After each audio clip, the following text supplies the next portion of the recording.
It's March of 1942. President FDR signs an order to forcibly relocate Japanese Americans on the west coast of the United States. Nazi Germany begins putting their final solution into action, beginning the Holocaust. And Douglas MacArthur escapes from the Philippines in the face of a Japanese invasion. But we're not talking about those topics today. Instead, let me set the stage by asking a question. Have you ever seen an entire town explode? If not, then you're probably not one of the 611 men involved in Operation Chariot. With little more than an obsolete warship and the will to get things done, these men managed to put an entire town out of commission for 6 years. 2 years prior, in 1940, the German army passes through the Low Countries, Belgium, the Netherlands, and Luxembourg, in order to circumvent the French defenses of the Maginot Line along the Franco-German border.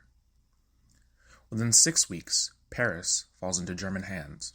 The French government goes into exile, the French army disintegrates, and the British army is forced to abandon the continent by way of Dunkirk.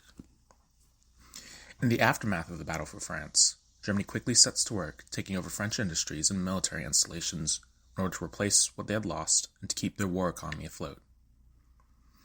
Because Britain wasn't out of the war yet, it became Germany's top priority to defeat the island nation or pressure them into a surrender.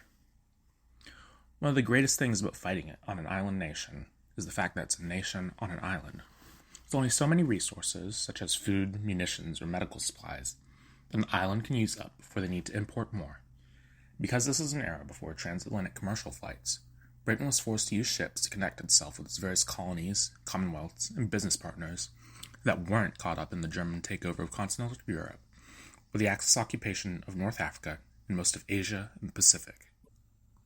The most crucial intact supply lines for Britain were the Suez Canal, contested by the First Battle of El Alamein, and ultimately successfully defended by the Second Battle of El Alamein in October of 1943, the Straits of Gibraltar, protected by the rocky fortress of Gibraltar, and the Atlantic Ocean, simultaneously defended and made perilous by its sheer size.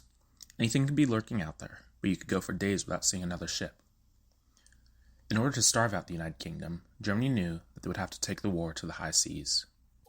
To this end, they used U-boats. Submarines, known to the Germans as Unterseeboots, or underwater boats, and recursively translated as U-boats, came into vogue during the First World War, where they used new technology to hide underwater until an enemy warship or commerce vessel came along, surface, torpedo or gun down the ship, and then submerge in order to make an escape. German experiments and strategies, such as the Wolfpack in the Mid-Atlantic Gap, brought submarines to the forefront of the war. U-boats were typically employed off the Atlantic coast of America, where their stealth and the undersea terrain allowed them to terrorize American shipping lanes until new technology such as radar and strategies such as convoy sailing could, in turn, bring an end to the U-boat menace.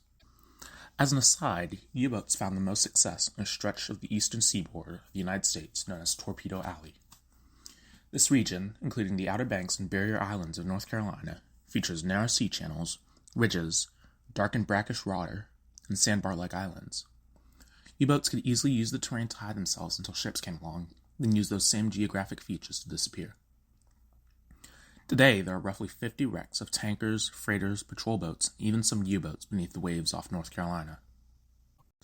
But closer to Europe, where not being spotted was no longer a concern, the Germans could dare to get more adventurous with surface ships. Destroyers, small and maneuverable, lightly armed and lightly armored warships, had a variety of uses, such as escorting larger warships, escorting merchant vessels, attacking enemy merchant vessels, patrolling coastlines, sinking enemy submarines, and more. But Adolf Hitler was never a man for subtlety. He saw destroyers as useful, but not nearly impractical enough, so he backed up the construction of the Bismarck-class battleship shortly before the war. The ship was a floating fortress and one of the biggest ships ever seen at that point. The Bismarck class could take the fight to Britain and obliterate any coastal defenses or heavy ships with its 1,800-pound or 800-kilogram, 15-inch or 350-millimeter shells.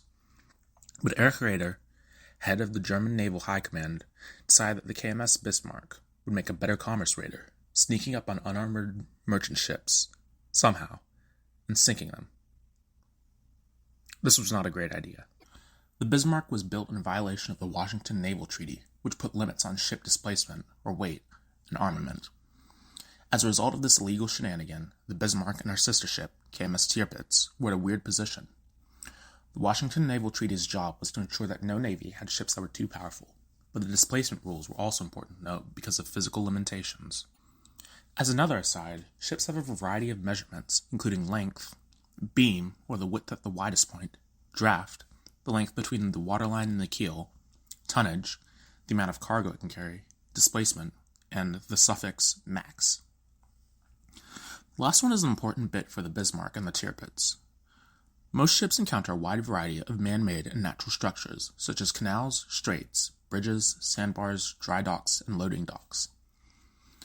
Unfortunately, because building large structures is very expensive, many of these installations are built at a very specific size, and any ship that cannot theoretically fit them should not be allowed anywhere near them. Today, the most important sizes are the Panamax, for the Panama Canal, and the Suezmax, for the Suez Canal. Because Bismarck and her sister were built in secret German dry docks, they could theoretically only fit in German docks if they needed to repair or refuel. They were built to be able to travel up to 9,800 miles, or 15,788 kilometers, but that's traveling at a speed of 19 knots, and not running into any obstacles or enemy ships. In their entire lifetimes, neither ship made it far from Europe, and neither ship left the Atlantic. On September 15th, 1940, Bismarck went out to sea for the first time and made its way back to the port of Kiel in January of the next year. While there, a military official from the nominally neutral nation of Sweden was invited on board the ship, and he managed to walk away with several important details about the Bismarck. That was bad. These details immediately found their way into British hands. That's worse. And the British decided that the Bismarck needed to be dealt with. That is the worst possible situation. For now, however, Bismarck was ordered to meet up with the KMS Gneisenau and the KMS Scharnhorst. Ultimately, those two ships were damaged while in port and at sea respectively, along with the heavy cruisers KMS Admiral Scheer and the KMS Admiral Hipper, the other two heavy hitters of the Kriegsmarine, or the German Navy. After some bureaucratic nightmares, Operation Rheinübung was put forward with only Bismarck and a heavy cruiser known as KMS Prinz Eugen.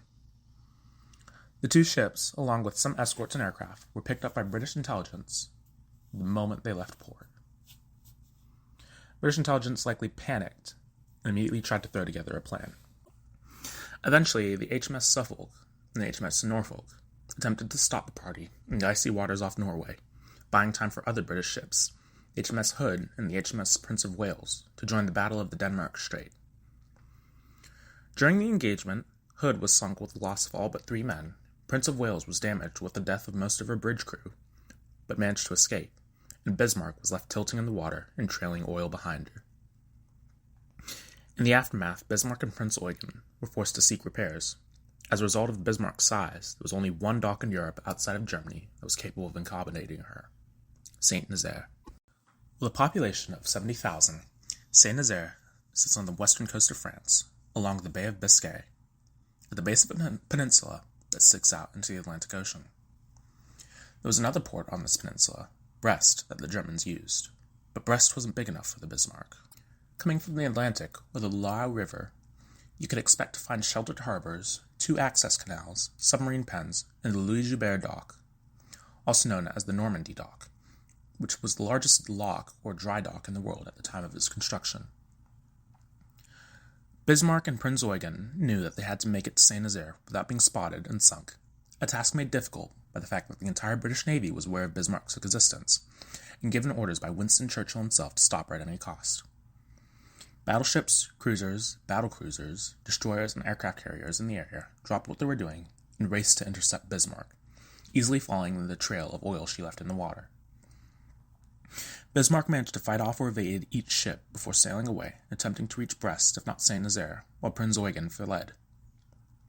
Eventually, the only ships capable of participating in the search were the aircraft carrier, HMS Ark Royal, the battleships, HMS King George V and HMS Rodney, the heavy cruisers, HMS Norfolk and HMS Dorsetshire, the light cruiser HMS Sheffield, and the fleet destroyers.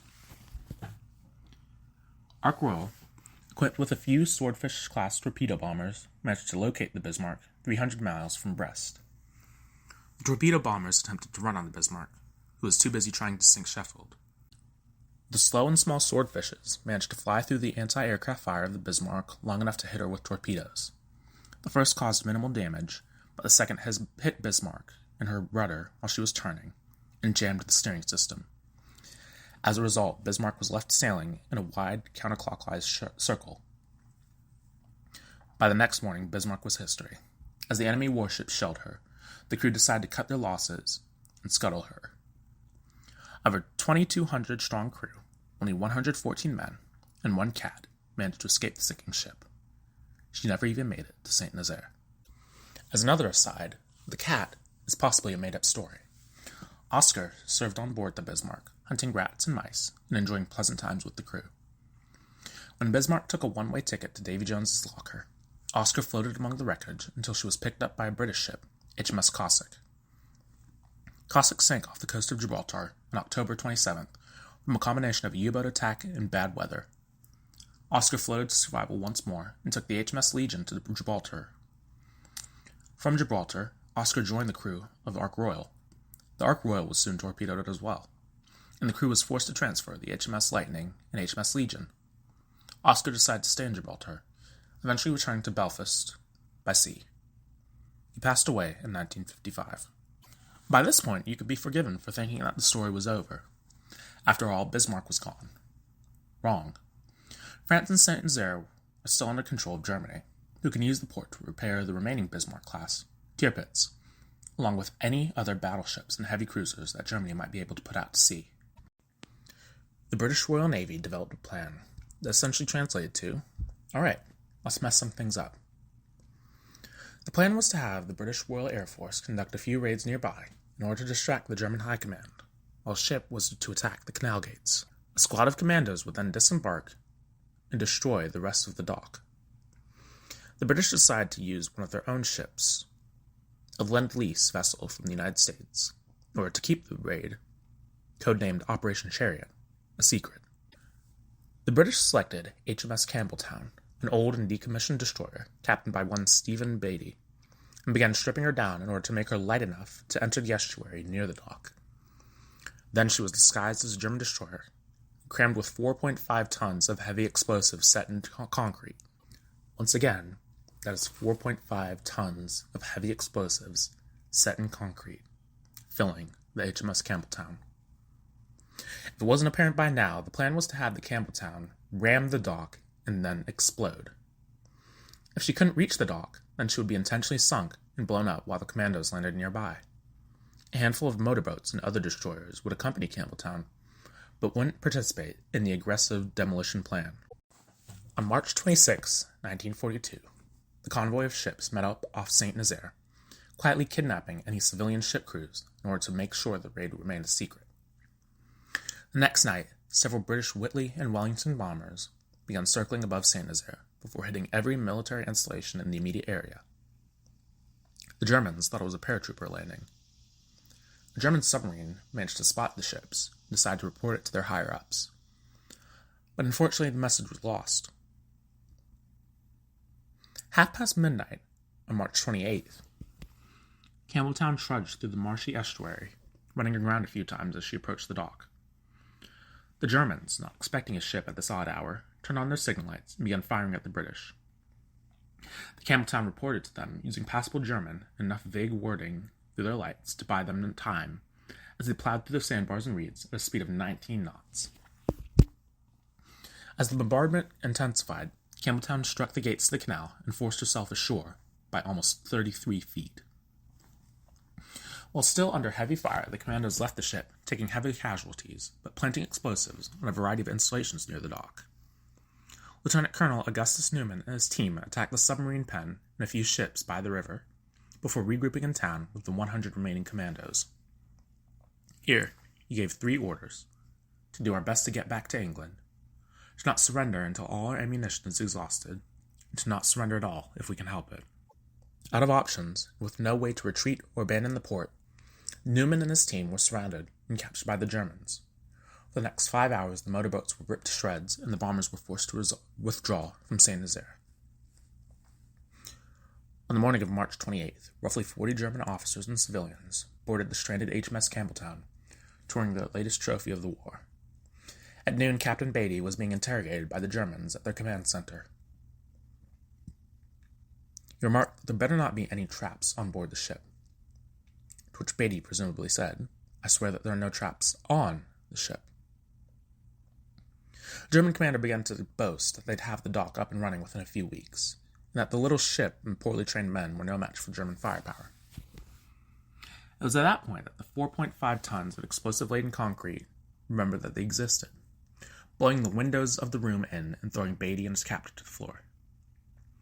360 men were killed by the explosion, which destroyed the dry dock and swept away just about every ship in the harbor, to which Beatty reportedly remarked, "We're not as foolish as you think." The Germans were taken by surprise, and in their confusion accidentally opened fire on their own troops and French civilians. By the next day it was over. 169 British commandos and sailors had been killed, and 215 had been captured. 360 German soldiers and a handful of French civilians had also been killed as a result of the raid. Saint-Nazaire's naval installations wouldn't be fully operational again until 1948, 6 years after the raid and 3 years after the war had ended. Because of their bravery, audacity, gallantry, and outright insanity, the German Navy was left with only one place to refuel and seek repairs, that being Germany itself. The following rewards were given to participants in the raid: 4 conspicuous gallantry medals, 5 distinguished conduct medals, 17 distinguished service crosses, 11 military crosses, 24 distinguished service medals, 15 military medals, 5 Victoria Crosses, 4 distinguished service orders, 4 Croix de Guerre awards from France, and 51 mentions in dispatch, along with 169 honorable burials at La Bois-Escoublac Cemetery. Despite the heavy casualties, the raid was a complete success. The Saint-Nazaire raid was one of 38 engagements during the Second World War to have an award issued in its name. Today, Operation Chariot is taught in naval academies as the greatest raid of all time. At Falmouth, in the United Kingdom, where the raiders departed from, there's a rock with an inscription that reads, "Operation Chariot. From this harbor, 622 sailors and commandos set sail for the successful raid on Saint-Nazaire, 28th March, 1942. 168 were killed. 5 Victoria Crosses were awarded. Dedicated to the memory of their comrades by the Saint-Nazaire Society." On October 7th, 1987, a Type 22 frigate by the name of HMS Campbelltown was put out to sea by the British Royal Navy. On board was a bell from the original Campbelltown, salvaged from the disintegrated remains left behind in Saint-Nazaire. When the new Campbelltown was decommissioned in 2011, the bell was brought to Campbelltown, Pennsylvania, United States, the namesake of the original ship. Today, Saint-Nazaire is a thriving port, whose claim to fame also includes being the builder of the MS Symphony of the Seas, the largest passenger ship in the world. I hope you enjoyed listening. Sources are in the description below.